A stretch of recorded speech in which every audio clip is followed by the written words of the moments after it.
Well, hello everybody and welcome back into the gardens for, well, I guess it's a bit of a wrap-up video today.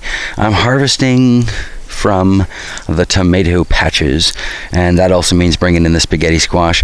The nights are getting kind of ridiculously cold, and even though the days are still warm and the plants could probably keep growing for a while, the chickens always got to have their say.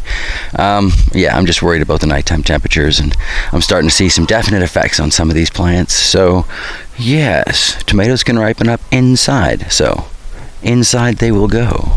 So I did continue and finish off the season cageless and without any sort of trellis for my tomatoes, letting them go wild and free, much like they did last year, and kind of got some mixed results.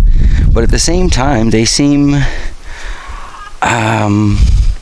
limited among the species, like the kind of incidents that I had. For example, here we've got some of the Sweet Juliet hybrids, where I've got some blossom end rot going on. Right beside them, I've got the black krims, a little tiny bit on there, but I haven't seen anywhere near as much on this variety. Might as well pull that one out of there too. We're certainly not keeping that. And there are a few that have done some really weird things, like we got a sun-dried tomato going on up there. I guess it's been ready for a while. Really curious to see how all these carrots are doing too.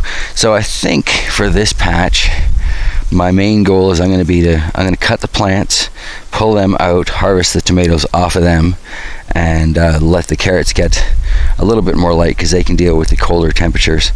Let's see if I can make my way over to, I believe these were bush beefsteaks, and these I have seen a very tragic number that have huge blossom end rot issues. So I'll be quite surprised if I can even, take in, I don't know, let's say 5 pounds. If I get 5 pounds of bush beefsteaks that aren't trashed, define trashed, I'll be really pleased and impressed. I think I'm going to end up with a lot more out of the black krims that have done well. But there's really only one way to know, right? And that's to get started. Even though the spaghetti squash got started, I want to say about a month late, I do think there are a few on here that I'll be happy to take in.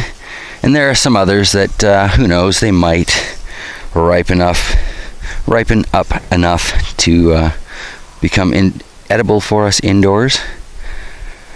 But here you can see on the plants, like, these cold nights are just wiping out the older stuff.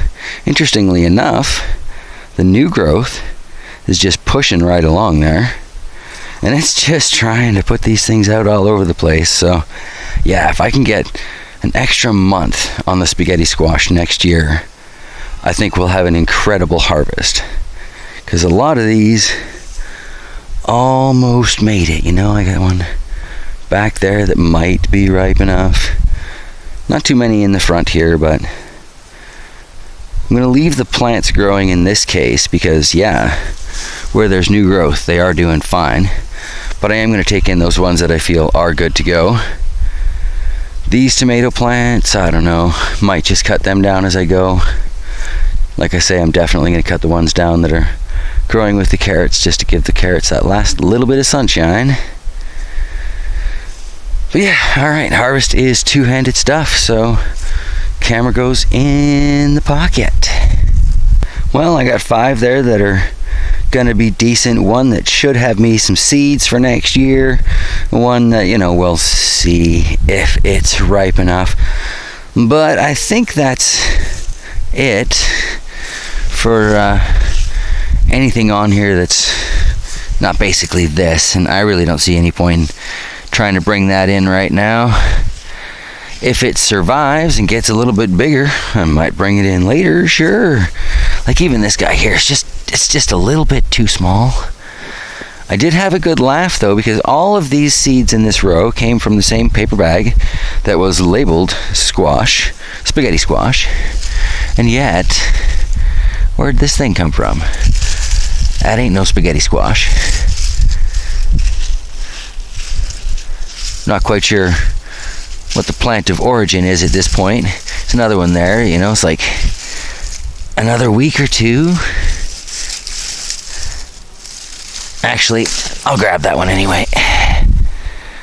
Who knows?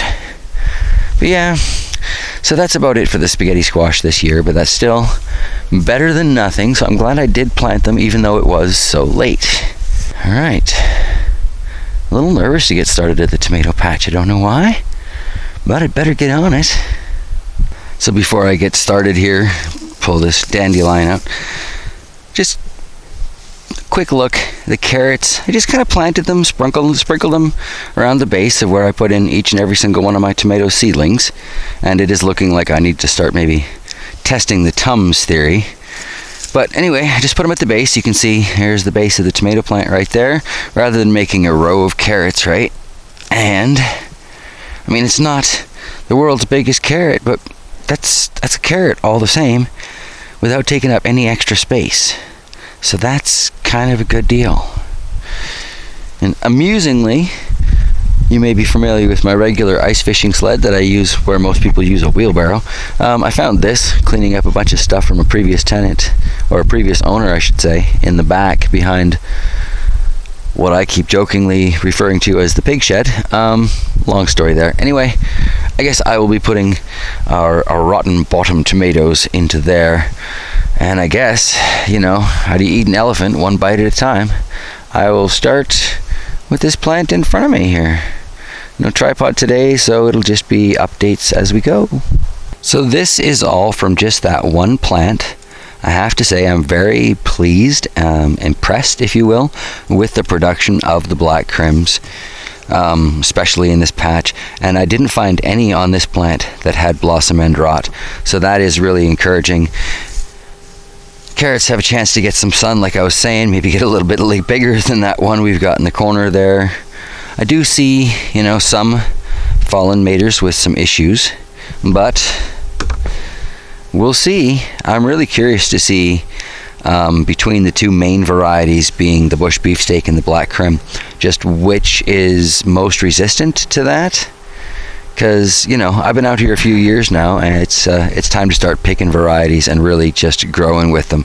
I am super excited, though, to get on to the next plant, which I guess will be this one here, and see what it does for me. So that finishes plant number 2. Just another wonderfully generous little plant. We had a couple here that, whoop, come back here, you. A little bit closer to ripe. Not quite there yet. But looking around, I do see, if you can look just kind of under the zucchini leaf there, some red in that, but it looks like that one might have split. So whether that's just the general level of moisture in the soil or the cold nights, I don't know, but that doesn't look like blossom end rot. So there's that. It is a little crazy trying to go through this one plant at a time. So I don't think I'm going to do too many more updates from these krims.